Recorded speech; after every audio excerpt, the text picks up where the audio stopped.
Can I get Gov speaker order?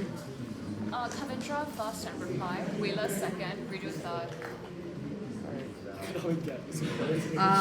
Op speaker order. Asan first, Wesley second, Raven third, Asan third. Yes. Asan first, Wesley second, Raven third. For now, it's Asan and Kai, but we'll let you know if there's a change. Like, if you see a different person walking up, you know there's something changed. Please do not speak. If you speak and you are loud, we unfortunately may have to kick you out the room. So if you will talk to someone, pass note or something, it is a bit of a crowded room, so just please keep your voice down. Thank you. First of all, welcome to the semifinals of UADC. Congratulations to the teams. My name is Bea Ayushi, your pronouns I'll be trying this round. We have a great panel who I will request to introduce from left to right. Hi everyone, my name is Rick. Congratulations on making it to semis. Good luck. Hi, I'm Matara. Good luck, everyone. Hi, my name's Ark. Good luck. Hi, my name is Jade. Good luck. Hi, Rashtoon. Good luck. Judah, good luck. Great. So just a few things. Again, it is a bit of a big room with potentially a number of observers, so please keep your voice down. We are recording somewhere here. Recording. It's, So at any point, if you wish to retract your consent, please let us know. The other thing is to please try to use your microphones just so it can be caught by recording. Otherwise, I think we're good. Without any further ado, on the motion about Grab and GoTo, calling on PM.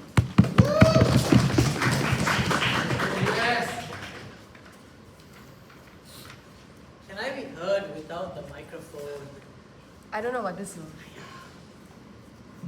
Testing. That will work. Okay, I think it's okay with that. I think it's okay with that. It's okay with that.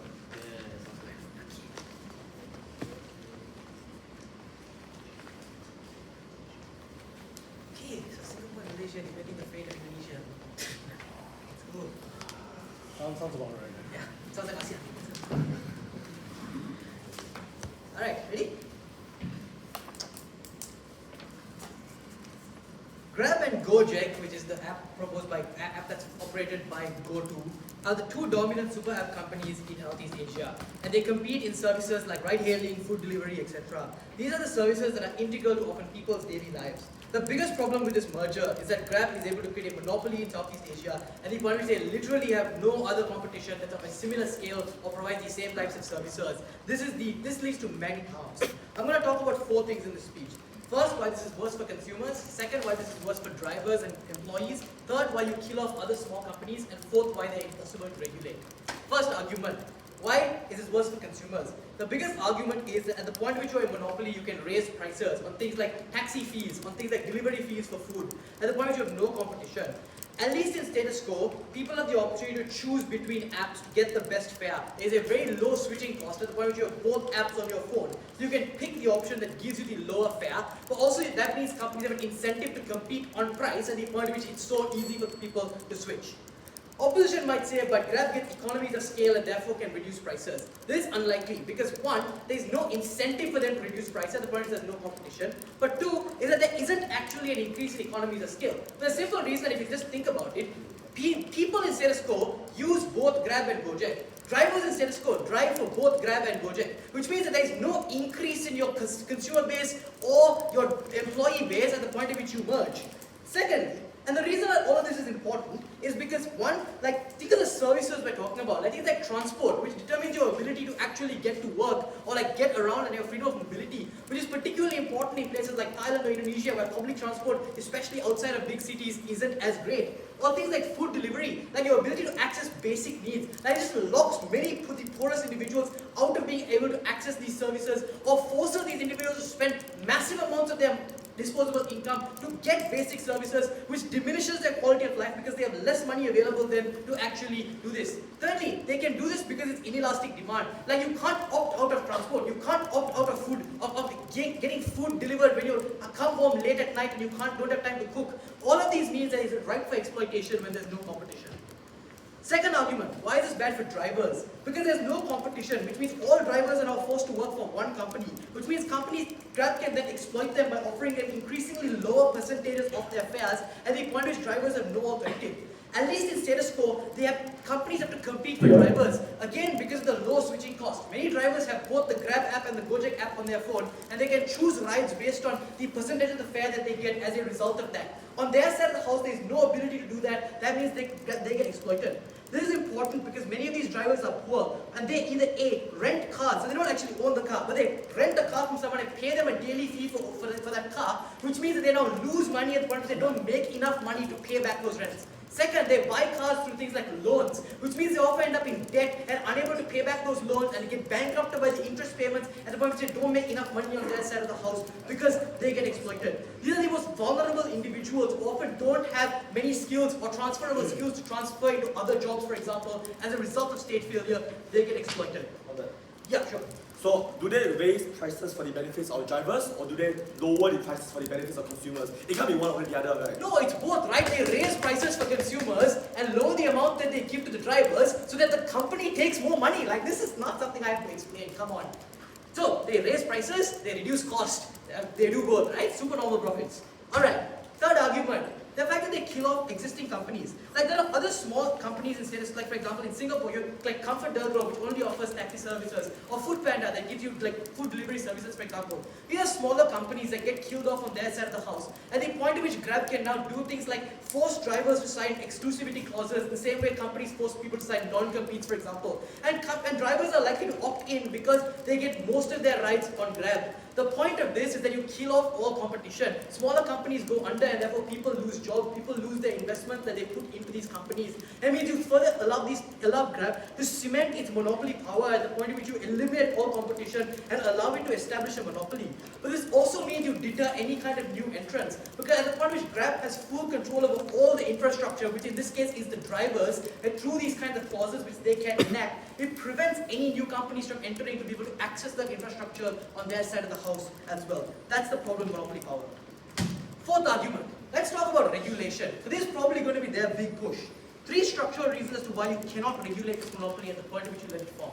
First, Southeast Asia has historically had very limited infrastructure to regulate monopolies. And the reason for this structurally is because historically Southeast Asia has favored and promoted the existence of many state-owned enterprises and state-owned monopolies. Think of like Petronas in Malaysia, for example, or many other big state-owned enterprises in places like Thailand.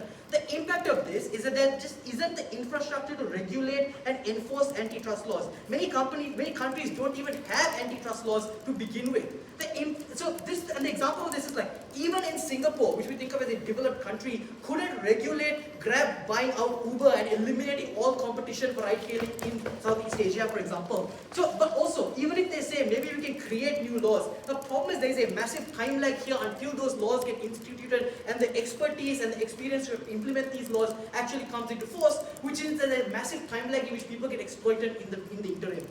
Secondly, lobbying. The fact that Grab is a billion-dollar company and now becomes a multi-billion-dollar company as a result of the supernormal profits I told you about, they have a lot more money to lobby politicians, to fund things like political campaigns of politicians, especially in countries with weak campaign financing regulations like Thailand and Indonesia, where things like corruption and crony capitalism is extremely rampant, especially in these kinds of weak democracies. Which means many company officials have personal relationships with state officials, for example, who finance them personally through perks, through corruption, through bribes, or even just legal political campaign contributions that many of these politicians rely on to get back into power. They're able to use this money to lobby against the implementation or the inaction of new laws, especially, for example, against things like price gouging or exploitation, especially in some of the poorest countries where people are going to be the most affected insofar as these have the weakest institutions to regulate them.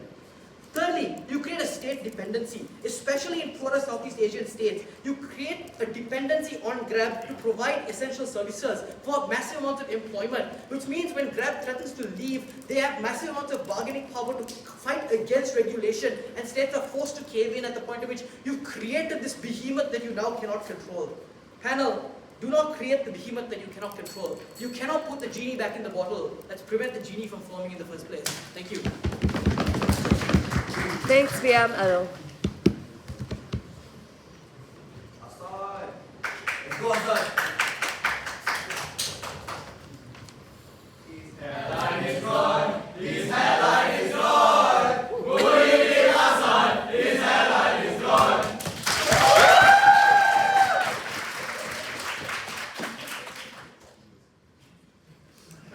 very much intact.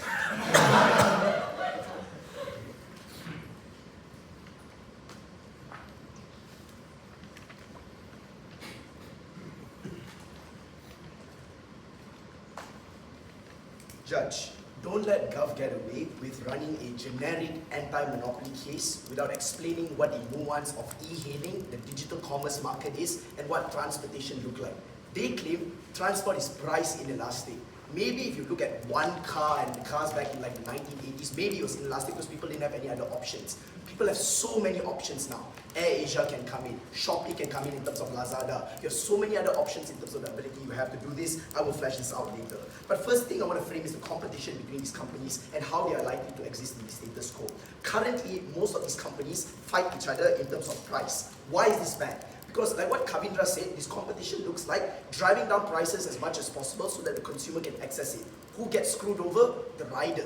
Because the lower you drive down the prices for the consumer because you're trying to outcompete the other person, that is when the rider is the one that gets less compensation, and it's easier for these companies to justify less compensation because they can just say, we don't have that great of a demand anyway. But the second reason why this is necessary is because they're providing the exact same services, the same e-hailing, the same products, likely even the same restaurants and like shops and stuff like that exist in both of these apps. I will talk about this later. But secondly, what does this merger look like? It is not a hostile takeover where we're just buying over these companies. What does a mutualistic merger then look like? Is number one, we're probably going to be discussions about the parts that can be consolidated, parts of the services that can be combined and stuff like that, and other parts that can be traded off. But secondly, this also comes for like immense compensation for GoTo. Grab is a huge company. I think we just give more leverage to GoTo to demand for higher compensation. Therefore, even if there are workers going to be laid off and stuff like that on our side of the house, we can give those compensation to them. But even if they get laid off, like just switch to Grab, I think that's a non-con issue. All other responses will be integrated within my arguments. The first argument then is on why this is more convenient for the consumers. The first premise of this is on the economies of scale.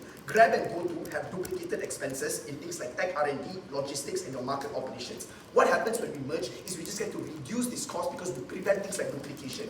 Three things then that can happen. Number one, lower service fees, because now you don't have to charge as high because you're not duplicating those expenses anymore. Two, better user experience, because now you don't have to compete in different areas and stuff like that. I'll talk about this later as well. But thirdly, it's just more incentive to innovate, because now you can like profit as much as you want to, and there's going to be more demand for things like innovation.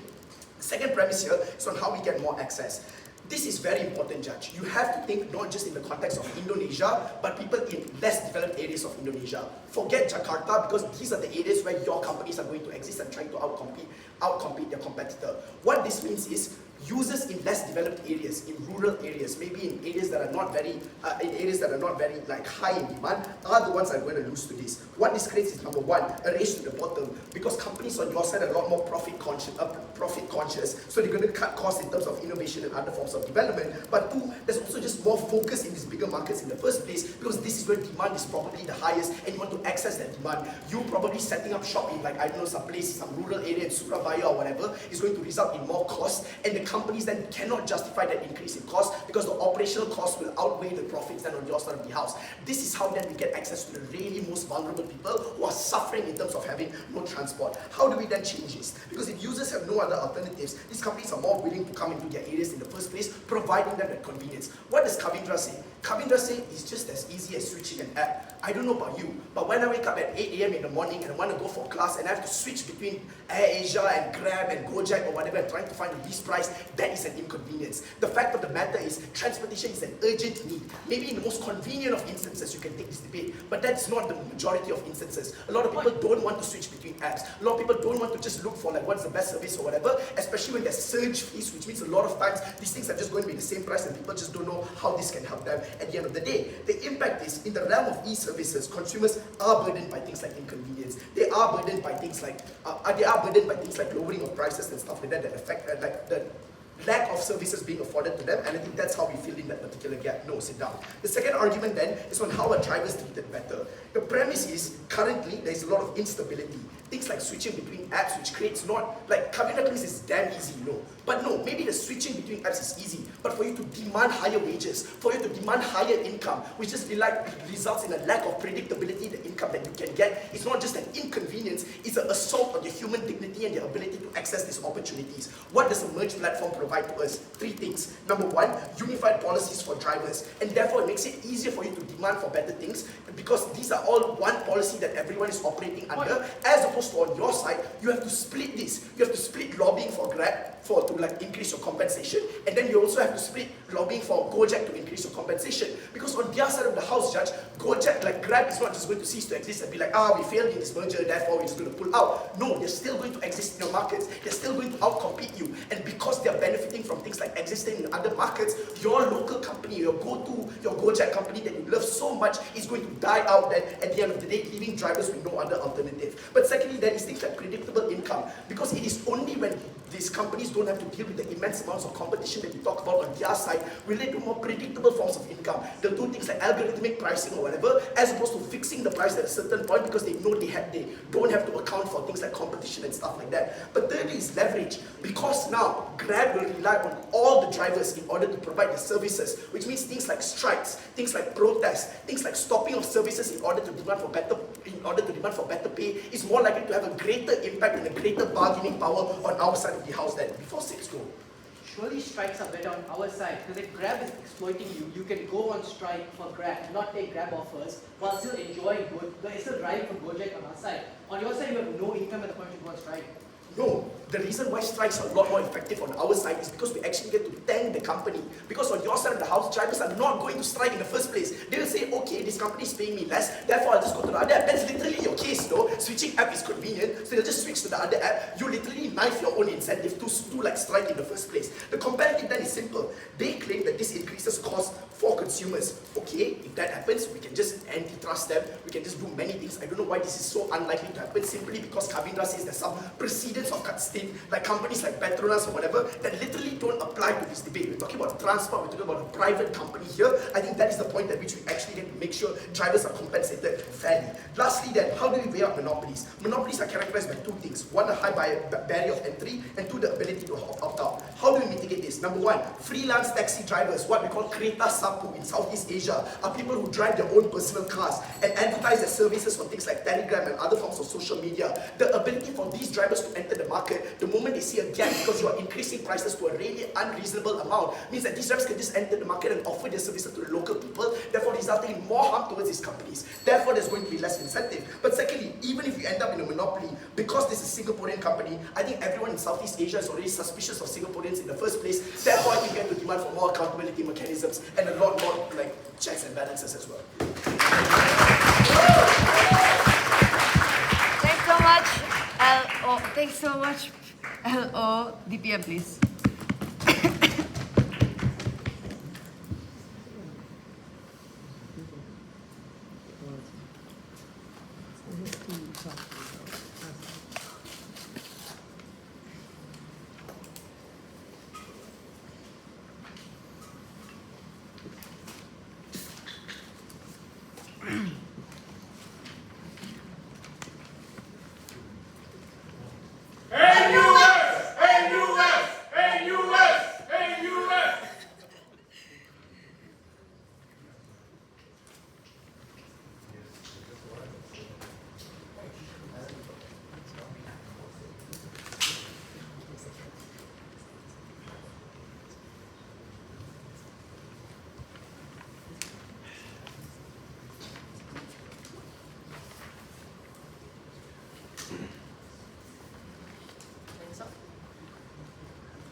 Nowhere in the LO speech will you find any insinuation as to where there's an incentive for this new merged company to do any of the things that they talk about. I'll take them at their best, but please note at the top of this speech that this team literally does not prove why any of their benefits materialize insofar as a monopoly falls within these markets. The first thing they say is price competition, which presumably when prices go lower, then drivers are therefore messed up in terms of the prices that they get. The first thing is that clearly this works both ways, in the sense that if you decrease prices, you also increase the commission to drivers as well, because you want to retain these drivers upon your platforms. This explains to you that even though prices and the actual prices that consumers pay decreases, it's likely the case that compensation for drivers is still higher because you need to retain them on the market. Secondly, even if it is the case, monopolies prevent you from choosing another company. So therefore it's just fundamentally good, because it's just that these people, like under their side, aren't able to choose and opt into better rights. I'll get into that in the third clash. Secondly, they say that there are improved services. The thing I want to know at the top of this speech again is that this team does not understand why the money is then going to be translated into innovation or translated into better services.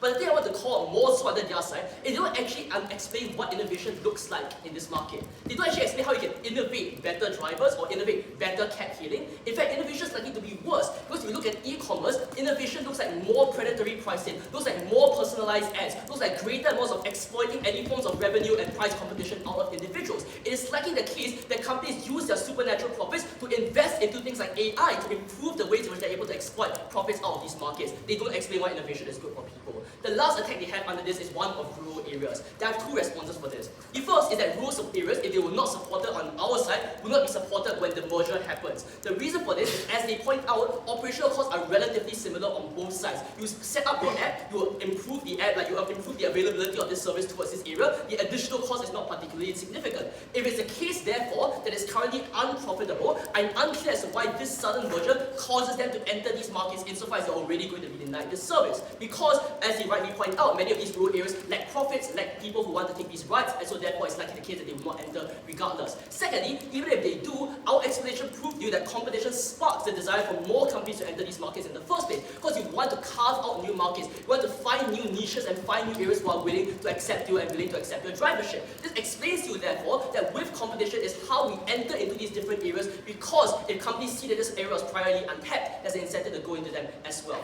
The last attack that comes out, therefore, is one on drivers. This response this argument just really doesn't touch grass. The reason for this is that the choice of how you can choose better treatment exists insofar as you go to another company. Asan says this undercuts the argument, it doesn't. The simple reason why is if another company has better treatment and drivers flock towards them, it means that the company that ends up taking preeminence, or the company who ends up taking greater profits, is the one that treats, no thank you, their drivers better. This explains to you that competition is the sole way they're able to improve the services that drivers or companies provide towards their drivers, because they know that's the main way in which another company or another competitor can undercut them. All of this explains, therefore, that choice is the inherent way in which you're able to fight against companies in the first place. You can threaten to leave. We explained to you how many of these drivers have both apps installed on their phones, meaning they're more likely to take orders from the other company rather than the former, implying to you that one company will lose massive amounts of profits insofar as it's relatively elastic between, or drivers are relatively elastic in choosing between both companies. Okay. Therefore, at the end of this, we think that it's ultimately better for drivers. They don't explain how this is better.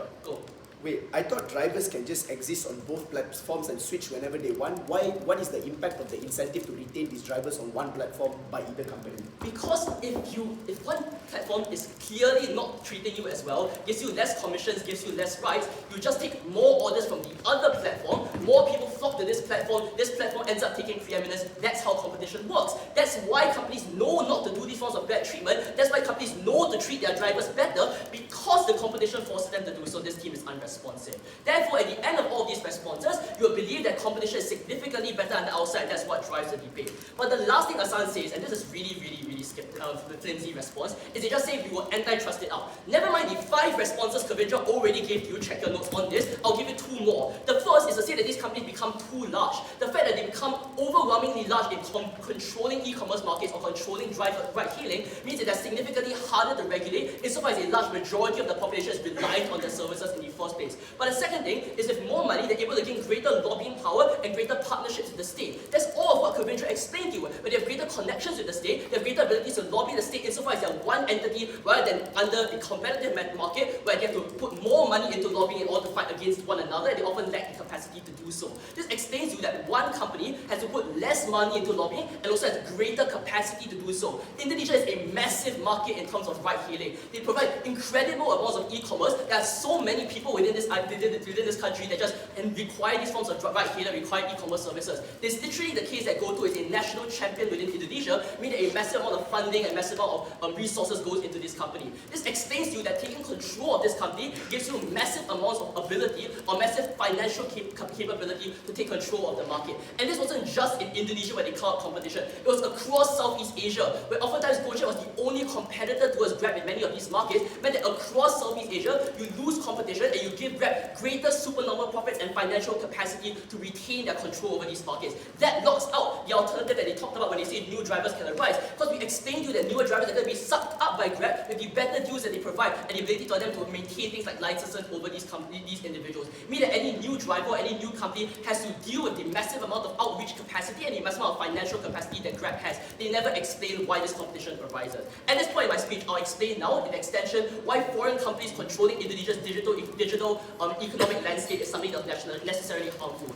The first thing to explain here is that Singapore is given massive increased control and influence over Indonesia. This gives two main harms. The first is that they're far harder to be held accountable. This is no longer on Indonesian laws or Indonesian police, but on Singapore's. This explains to you that both nations often have different philosophies behind laws and different philosophies behind how they control companies. That explains to you that it's very difficult for this team to actually gain regulation or gain control over this new company. Because of the fact that if Indonesia wants to submit these forms of requests, they need to control Singapore, which is held under their own legal jurisdictions. Singapore doesn't really like this form of encroachment on their laws, explaining that at best it's a time lag, at worst you don't get control over them. But the second and more pertinent harm is that there are different geographical objectives that exist between these nations. The fact that Indonesia historically leans more towards China, for example, because there are greater economic ties and reliance on this nation. This explains to you that the acquisition increases Indonesia's reliance on Singapore's goodwill, which hurts their foreign policy independence insofar as a massive national champion and a massive part of their digital economy is under the control of a foreign company in the first place. At the end of this speech, you don't even have to believe this extension to win the round, because this team just doesn't get economics right. Insofar as one company takes control and no competition has been proven by this team, they will raise prices, they will hurt drivers. This is something that's unconscionable. Thanks so much, DPM. DLO, please.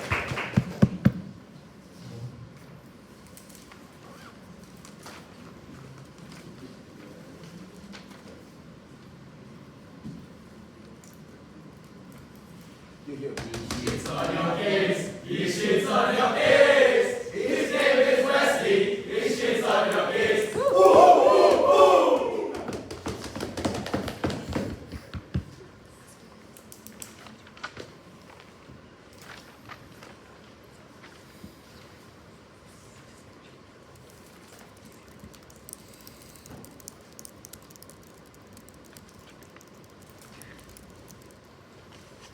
I'm just going to talk about Mike. Yeah.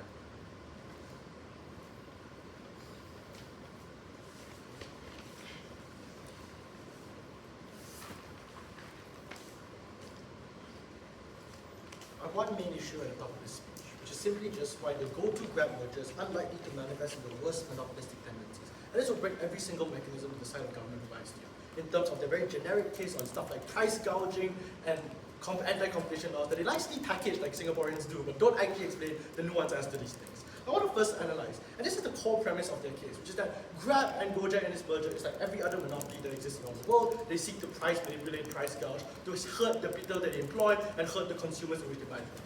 But this is not true. This is not how Grab operates. Because the nuance of the business model of Grab and e-hailing companies are so important. And that's the reason that allowed them to circumvent and go above stuff like Uber, stuff like Foodpanda, stuff like Lala Move, was the ability for them to have this nuanced business model. And the very simple nature is that Grab understands something that no other company does. Grab understands the symbiotic nature that Grab has within themselves and their riders. Insofar as Grab realizes they have no business model without the people working for them. Which means Grab always has a large amount of incentives in order to cater to their riders in multiple degrees. Because if Grab didn't cater to their riders, they'd be the same as Uber, the same as Lala Move. Because I want you to analyze, ask yourself, why is it that Grab did exist within all these other Southeast Asian countries when every single other ride service has probably failed? Because Grab probably likely hired the largest amount of percentage give back compensation towards their driver. They need their drivers in order to exist, because absent of them, they don't get the services, they don't get the reach, and they don't get the compensation percentage metric that they want. But secondly, their business model oftentimes cannot exist without service providers. It means Grab doesn't only care about their drivers, but they also care about their partners, the restaurants that partner with them, the places that partner with Grab in order to move. All these areas are things that is incalculated within Grab's calculus as to how they operate within a company. So when they argue there is no incentive for Grab to treat their riders right, or Grab to treat consumer rights, it's functionally untrue. The very reason Grab survives is because they know in every single Southeast Asian context, in order to treat those individuals properly, to secure their business model. This is what allows them to do so. And this is what allows them to survive even absent of those interests. When Foodpanda died in Malaysia and Singapore, when there's a lot of other alternatives to exist, Grab still becomes a large alternative for these individuals in order to cater to. Because they still understand that competition metrics is important, because they aren't any other product. In any other product, you can drop the quality once you have monopoly because people won't opt out. But now your products are living, breathing humans who use and become your services. That's why you need to cater to them to some extent. And I'll talk to you more on this breakdown. I'll take it a bit later. Let's talk about three things: consumers, drivers, and small companies, which actually what is price gouging, worker rights, and competition, which is a generic monopoly case that comes out outside government. What about consumers and price gouging? They claim that it's price inelastic because there is a high amount of drivers, and that the comparative is there's low prices for consumers. First off, okay, maybe we agree that prices get lower on Gulf side marginally because they're able to have, because competition does exist. Why is competition or excessive competition in metropolitan cities extremely bad for individuals? Number one, in lower prices means the percentage share goes down. That means Grab doesn't pay their drivers as much. But number two, it oftentimes comes at driver percentage. Because let's think about this. Why would Grab, when they have to compete with Gojek, suddenly slash their own compensation rates because they're a profit-centric company? This doesn't make sense. What likely happens is when there's forced competition, they slash driver compensation. And you see this in places like Thailand, where oftentimes Grab slashes driver compensation because there are many other alternatives to ride-sharing, stuff like tuk-tuk, stuff like public transport, which is why Grab slashes driver compensation as the most. But secondly, this allows Grab to skip Gojek by saying that what likely happens is these Gojek individuals are forcing us to compete, your driver compensation is lower, which antagonizes this industry and forces drivers against each other, which oftentimes get worse for consumers because they blame the alternative as a reason. Secondly, if prices get exorbitant, this service is not as inelastic as they claim it to be. The reason why we love Grab and we love e-hailing services is for the convenience that applies for us. If this doesn't exist, probably comes a lot of convenience, but you're not going to take a 40-cent Grab from one place to another. You're probably likely to walk. You're probably likely to take a train. You're probably if you're like a carless fuck like me, you're probably going to ask my friend to send me from one place to another. All these instances are the reason why this is not inelastic as it claims. For a large proportion of individuals, these things are something of convenience. If the price becomes exorbitant, they just won't opt in. And I'm unclear as to why this is so important for a vast majority of metropolitan individuals where the competition is likely to occur. They don't explain these kinds of things. But secondly, we tell you where this actually matters. In rural areas where these things are essential services. They say in the comparative that they don't have this provision for rural areas in the comparative because a lot of their competition mechanisms only take place in monopoly. By their analysis, there is no incentive to go out to the rural areas. Why is it when they merge? Because when they merge, resources don't have to be spent to further competition within these regions. That means resources can be better allocated to expand your market share and expand your services outwards. Why does this happen? The very vulnerable people that government analyzes are the people that need Grab in order to get to areas where they live in rural areas where they need food outreach. This is unlikely to happen when there's a lack of access to e-hailing services, when there's mass competition, because Grab just isn't in those areas. The reason why is because drivers get less money to drive to those areas because there's less demand and competition doesn't go there. So they're less likely to offer their services. Why does this weigh? It weighs exponentially because accessibility grows exponentially on outside the house when we're able to establish these structures. Before I go on, sure. It is on our side that you actually get rural areas, because when you're forced to compete in the cities, you're incentivized to carve out new markets for yourself in rural areas, which you don't have on their side. No, on your side of the house, you say that competition allows you to drive prices lower, so there's no ability to carve out markets. You claim that they just drive prices lower, they have no proof to incentive analysis. We prove to you when you don't have to focus on competition in the cities, then you have the incentive to go out. They have to disprove this. Secondly, in terms of drivers, and this is a workers' right competition, they claim in order for Grab to compete, they must pay drivers more.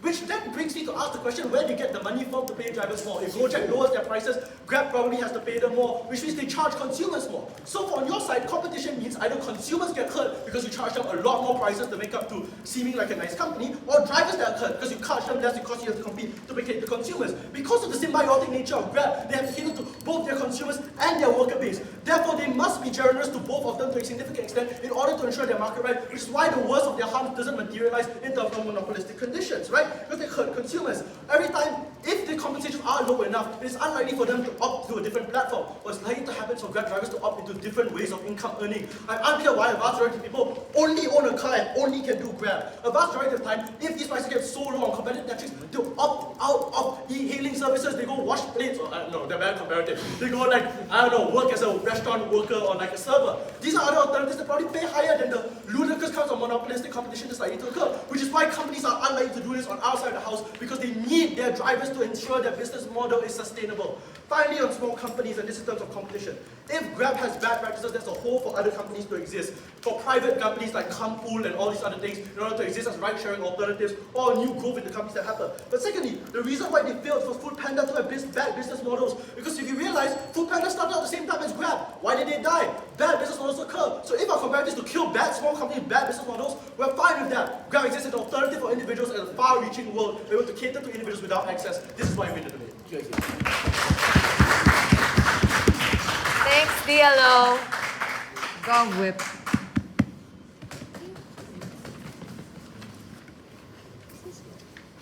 I think it's theirs. Judah, it's yours. Actually, it's really good.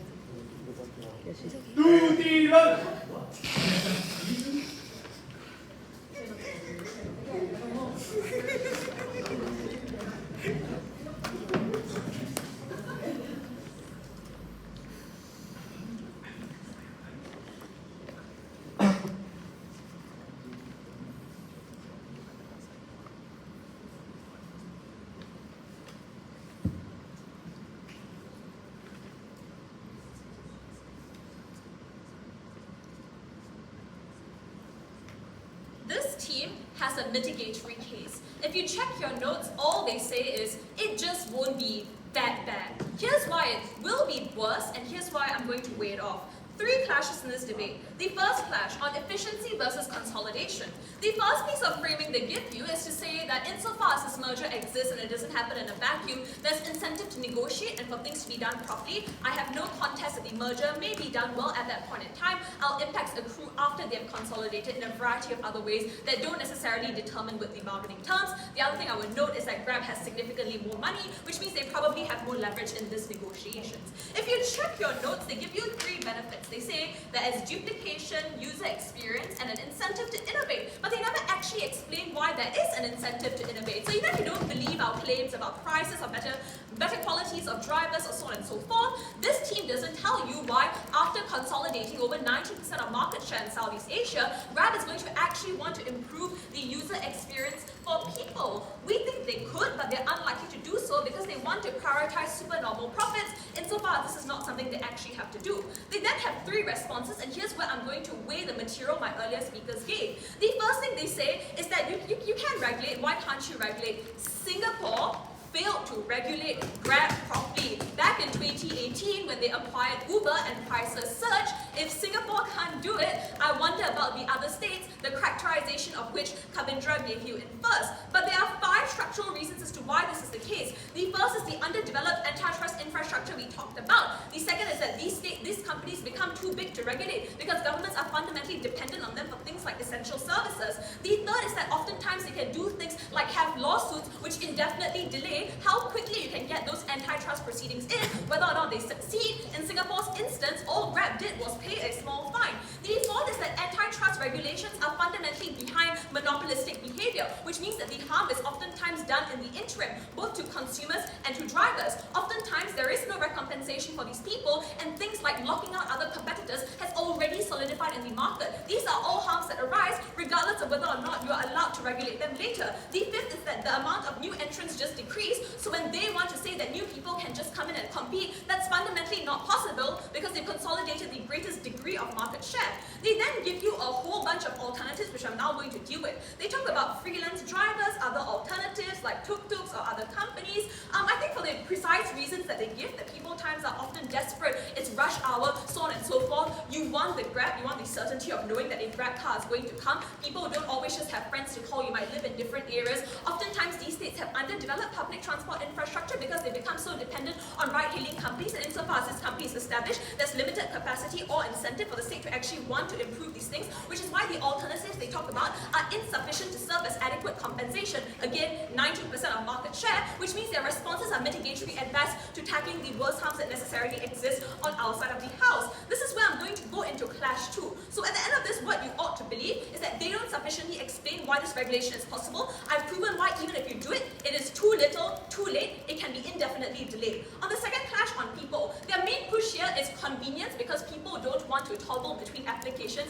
I'm not being uncharitable, that's what they said. And another clash about rural areas and how you necessarily benefit people from that. The first thing I would note is that on that side of the house, there's no incentive to go to the rural areas because those people don't have the money to necessarily pay those fees. And with the increased fees that you can necessarily get from cities, there's every incentive to just stay in the city and let the people in the rural area take a bike or a tuk-tuk or whatever. But the second thing I'm going to do is I'm going to flip this point because insofar as you have 2 large actors competing in a big city, this means that there is incentive to compete by consolidating other areas of market share. That's where you get transport to rural areas in this mechanism. Our side proves this to a significantly more likely degree. What they then tell you in deputy is a lot of characterization about how Grab has flourished because they understand people, they understand treating people and their business partners well. This analysis is irrelevant because it is historical. Grab did this to consolidate market share up until the point at which they do so, they don't have the incentive to do this to a degree where it doesn't necessarily benefit them. So are they going to be the worst person in the world?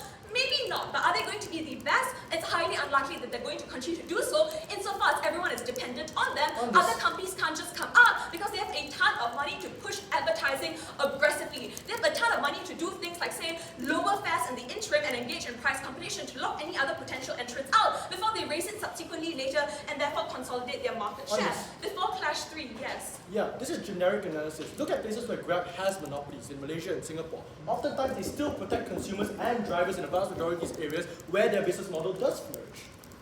Okay, this is a stop case on monopolies because this is a stop issue of monopolies. That's what happens when two major companies consolidate one another. But to give you a more adequate response to this, it's unclear to me what they mean by protecting these consumers. Oftentimes it's incredibly expensive in cities and surges. You now have drivers who do things like, say, for instance, cancel at the last minute. It's unlikely why these services and provisions are going to be inadequate. Even if they have an incentive to do so, I don't know why this will be the predominant and motivating incentive for them to do it to the highest degree. Next clash on drivers. There are two pushes here. The first thing they say is that if there are uniform policies, you can strike together, or the nuance that comes from deputy is to say that we don't have, like, say, one company. People will just like toggle between each other and get like marginal improvements in welfare, I believe. Three responses to that. The first is leverage means you're able to go to the other company as opposed to you being hostage to the company, and what you have to risk is your livelihood on the chance that the company might listen to you. The second is that on our side, you don't have to strike at all. The fear that you will go to another company is what keeps them competitive. We reduce harms to drivers the most. This side assumes that drivers can just opt out and have that power. But check your notes. Look at the reasons that Kavindra gives you in first as to why oftentimes they don't just have the capacity to buy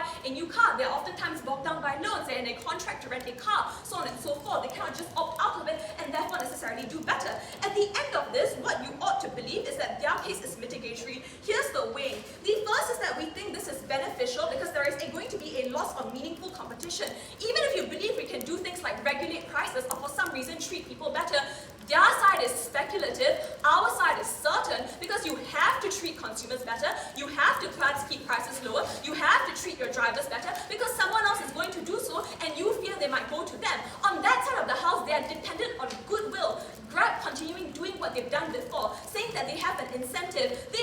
That might be true, but what we have on our side of the house is certainty. Insofar as we have two large e-commerce giants competing against one another, that is how you guarantee innovation. Even if you believe you can regulate prices, this side has three harms: innovation, labor precarity insofar as a monopsony is formed, and the reduction of new entrants. Those are all things they have to contend with. Thanks, God. Whip up, whip, please.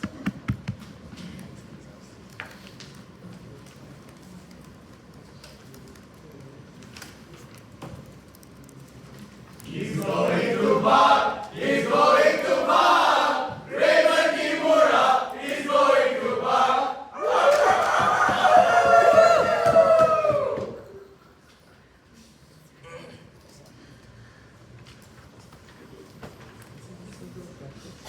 Can you hear me from this voice, or do I need to use my mic? What is better for you? Yeah, is it better? That's weird. The first thing I'll talk about here is on consumers and drivers. The first thing I want to prove is that it's not as inelastic as it says. What Grab offers is convenience rather than necessity, i.e. consumers can walk or use public transport, carpool with their friends, or simply renting a car. A lot of these other alternatives do exist within Southeast Asia, whereby a lot of these car rental apps or whatever are super popular amongst tourists. This means that Grab is still very much beholden to not only the consumers, but also to the drivers to expand their logistical manpower for things like e-hailing or food delivery. So if they, insofar as they need to expand the services and expand the delivery and expand the logistics, obviously they have the incentive to not only want to retain existing drivers, but also to attract new drivers in the process as well. What this means is that if it is so bad, it is unsure what happens on the comparative, whereby these things already occur, whereby it is a race to the bottom, where companies cut costs like safety insurance for their workers, or simply focusing on urban areas, neglecting rural areas where demand is significantly less. Because on their comparative, all the houses apply. The fact that competition means that you have to cut the wage for workers in order for you to be able to have more lucrative deals for consumers, for instance. Those are things that you get on their comparative. They say that you won't do that. On our comparative, you will suddenly raise price and take the vast majority of the commission. But the first thing you need to ask yourself is, why would Grab do that? If they do that, not only do they have less consumers, they have less drivers as well. They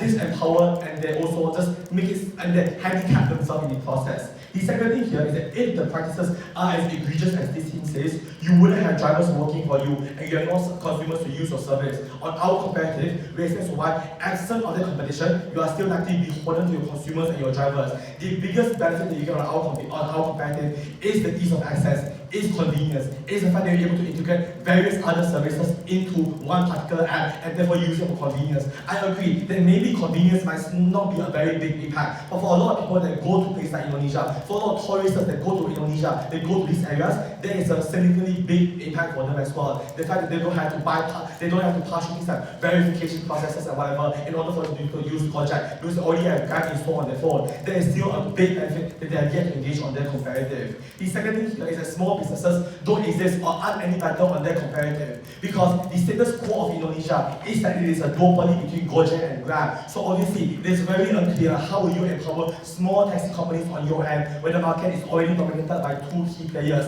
A lot of the houses say, oh, you won't let small taxis start up. But the biggest issue here is that they already don't start out within these areas already, because in Indonesia, it's already dominated by two key players and the vast majority of the market shares are concentrated between Grab and Gojek. What this means here is that the unique difference is that companies don't have to pick and choose between which platform they want to integrate their services in. So if these are lucrative and appealing businesses, then being acquired by Grab means not only more access to new bases of consumers, but also means that you have more financial security, because Grab has the ability to not only back them out. Because if Grab in Indonesia fails, for example, then the capital that you get from Grab from Singapore, from Malaysia, from Thailand, from Vietnam can be used to recuperate and back up Grab in places where it's failing. The second thing here is that there is not just inconvenience, but the competition that you get is harmful, because it must be price-based competition, because Grab and Gojek are essentially offering the same kinds of services, meaning they can't really set up through any other ways. Therefore, they need to use price as the only way for them to not only attract consumers,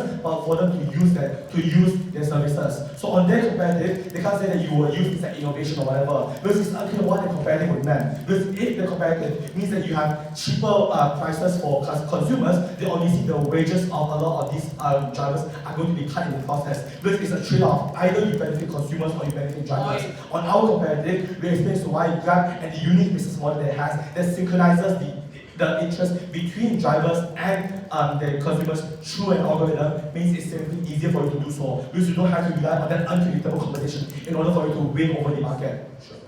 You're arguing this as if Grab is like just barely breaking even, that if I give cheaper price to consumer, I have to cut from drivers. Like surely the answer is they just make less profits as a result of the competition, right? Yeah, but if they make less profits, they can't really expand their businesses to these areas as well. They can't really go to rural areas, they can't expand to things like food delivery, they can't expand to things like groceries, prepaid services, even hotel bookings are sometimes down on Grab as well. Those are things that you cannot do anymore, because you don't have the R&D to be able to expand your businesses and expand your services to a wider range of audience. The second thing here is on regulation. This is a pretty unimpacted argument. What are the philosophical differences between Singapore and Indonesia? Why do these foreign policy concerns matter? What if Indonesia aligns more with China? These are just words that they throw to sound appeal, but they don't really make sense in the real world. Because they say that you will lobby for like, what are you really lobbying for? And what are the things that you're lobbying for harmful is also unclear. A lot of the things say that you get more money to be able to do things like lobbying or whatever, but they don't really prove the harmful impact of these things actually occurring. A lot of the things that they say are just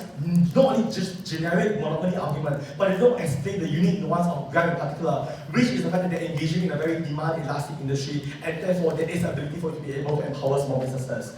We explain that there's incentive to self-regulate, because this isn't medicine, this is simply convenience, whereby when these are egregious practices, this is where people opt into potential taxi companies, they will spring up, because the barrier of entry is not very high, which is that you want to start your own taxi company, you're able to do that, and leverage and weaponize that against Grab as well, because it's harder for you to form a monopoly in an industry like e-hailing, for instance, whereby it's not only easy for people to opt into, but it's also for people, it's far easier for people to opt out of these industries as well. The last thing here is that this team concedes the unique new drivers, which is a pretty short incentive to not just retain existing drivers, but to attract new ones as well, through things like better contracts and welfare scheme. So if it is as bad, if it's so bad, then these potential gig workers engage in other forms of the gig economy. Because intuition check this.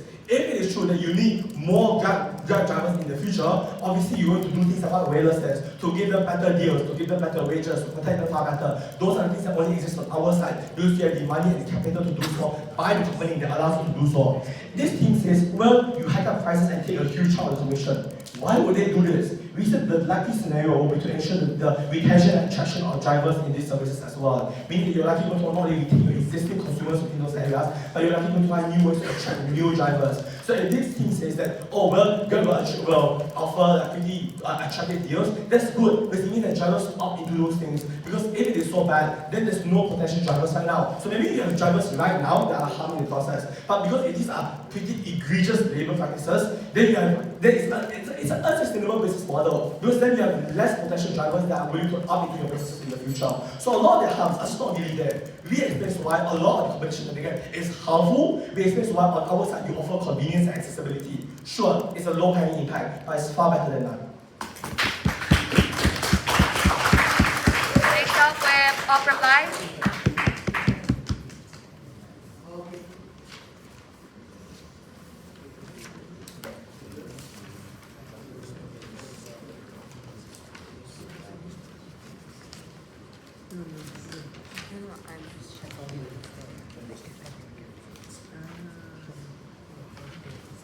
His airline is back! His airline is back! He went to Turkey! His airline is back!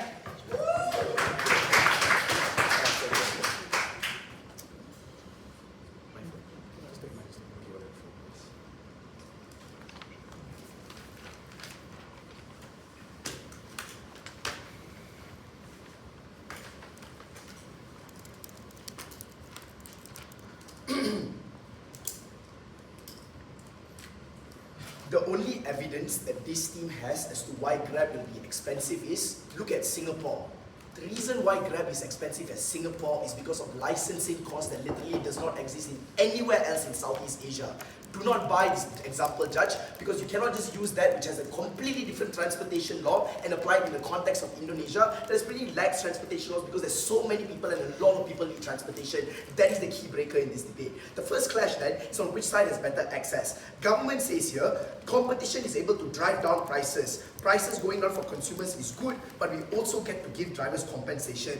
My question is how? That's a failing business model. That's literally why Uber failed and rescinded and gave their rights to Grab to run within Southeast Asia, because they were unable to find a balancing business model that were able to compensate drivers fairly and also give access to consumers. But we also told you why this is bad. Number one, lower percentages, which results in a lack of access for people in rural areas. But two, because these companies are competing for increased demand, who gets traded off then? It's your driver, and this is a bad thing. The impact though of this part is just unclear how they end up in the utopia that they claim. Well, West tells you two things. Number one, either the driver gets screwed because you charge consumers too low, or number two, the consumer gets screwed because you want to compensate drivers even more. Pick your poison, side government. But let me tell you then what we told you on side opposition. We told you about economies of scale and why this will be able to give us access. The first version of access we told you about is on rural areas. The response from Gov is people can't afford it anyway.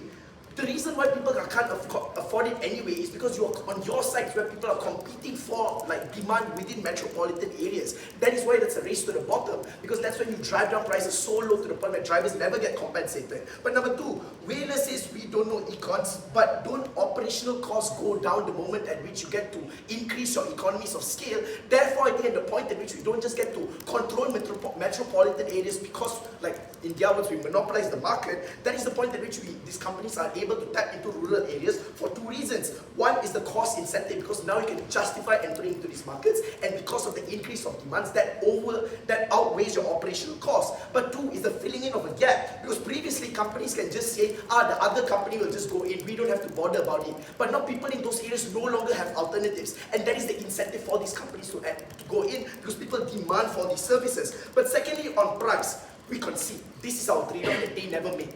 that prices for consumers might be higher in metropolitan areas, and it will be justifiable because they can afford it anyway. But who do we prioritize then? But number two, I think we can also innovate this in terms of like algorithmic pricing, which is more likely to happen on our side because companies are not so paranoid on your side about losing that demand, therefore they fix prices and they surge prices a lot higher. But let's weigh this out. These prices are unlikely to reach a point of inaccess because I think Raymond and Wesley already told you enough about why this market is particularly price elastic. But number two, I think we weigh this out because we prioritize people, number one, in rural areas. But number two, I think we also compensate these drivers a lot more, especially in metropolitan areas, given that these drivers are probably the ones that are a lot more vulnerable within this particular context. The second clash then, on how do we compensate drivers better? On government, they said riders can just switch apps. First thing I want to tell you is if both companies are competing for demand, they both lower prices. If they both lower prices, that leave your riders with no other alternatives. That is why you never get better welfare on your side. But second, you give you three other reasons as to why drivers are better compensated. One, because their unified policy is making it easier for you to demand for better welfare, better like treatment, whatever. But number two, it's just more predictable levels of income because now you don't have to continuously switch between apps to find out this month maybe you did more Grab, the other month maybe you did more Gojek. That just worsens the welfare on the drivers on your side. But thirdly, it's just greater leverage on our side, right? Because now you get to tell these companies, we all work for you, you have to make things better because otherwise we will strike and that just tanks your business model completely. The second thing is they say, because of competition, you will now want to retain your drivers. But if I can just switch apps, then why would I even care about bad compensation in the first place? Because I just have no other alternative. And that's why this team loses, because they run a generic anti-monopoly case without understanding the context of e-hailing, without understanding the context of e-commerce. That's why I think they need to get on a ride back home. Thanks, I'll reply. Go reply, please.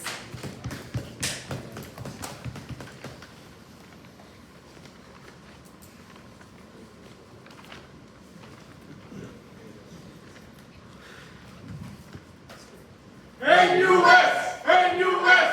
NUS! NUS! Donkey!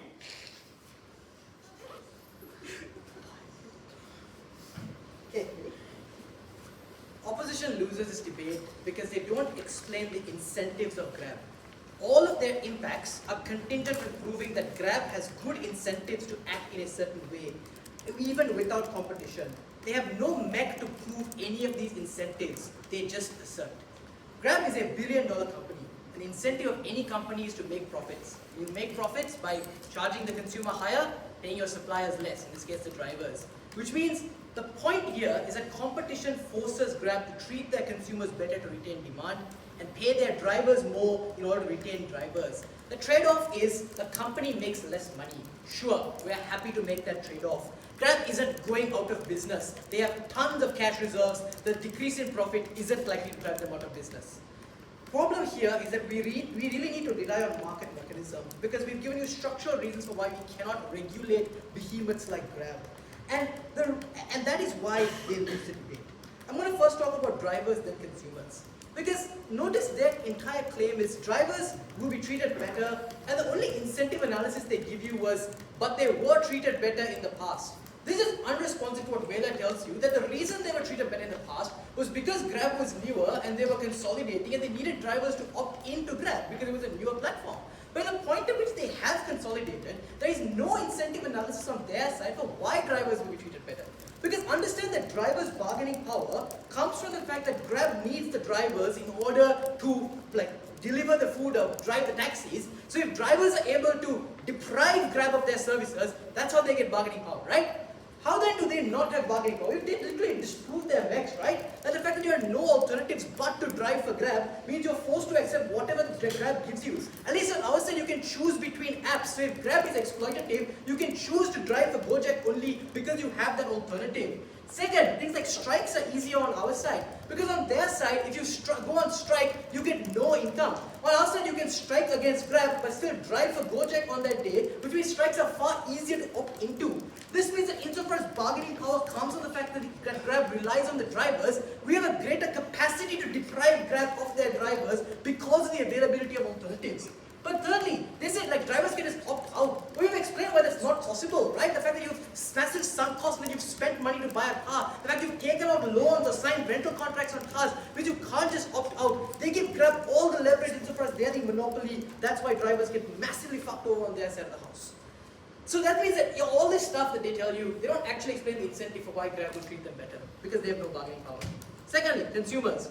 Their only response is, but like switching apps is kind of hard. Like seriously, like all the benefits we give you are literally uncontested, right? Like there are no actual alternatives to things like transport, because insofar as areas are dependent on Grab, states have delayed upgrading things like public transport. The fact that tuk-tuks are also on Grab now means that you cannot access these things. Second, it's things like food, right? Like it's not just convenience. Like convenience is important, right? Like if you work long hours, you do not have the time to cook. You are literally dependent on that food showing up on your doorstep, which is why you are dependent. That's why it is inelastic. Secondly, they say you can like have rural areas, but they don't actually prove why you have an incentive to go to rural areas insofar as like these are smaller demand or limited markets, but we told you we get better rural area expansion on our side because simply because if there's competition in the cities, there's an incentive for you to carve out new markets and untapped markets which are the rural areas. Insofar as there's no competition in the city, you have no incentive to find new markets, especially smaller markets, because you can just monopolize the city. The final thing they say is like you have innovation, but I just don't know what this looks like. Like it's an app, right? Like how much more are you going to innovate? But also, I just don't understand the incentive. Like at least on our side, the incentive to innovate is that you need to outcompete the other app, for example. But if you're the only provider of the service, I don't see where the incentive to innovate comes from. Their case is a case full of assertions with no incentive analysis for why any of their impacts materialize. You simply cannot buy it. Our case might be generic, but at least it was analyzed. Thank you.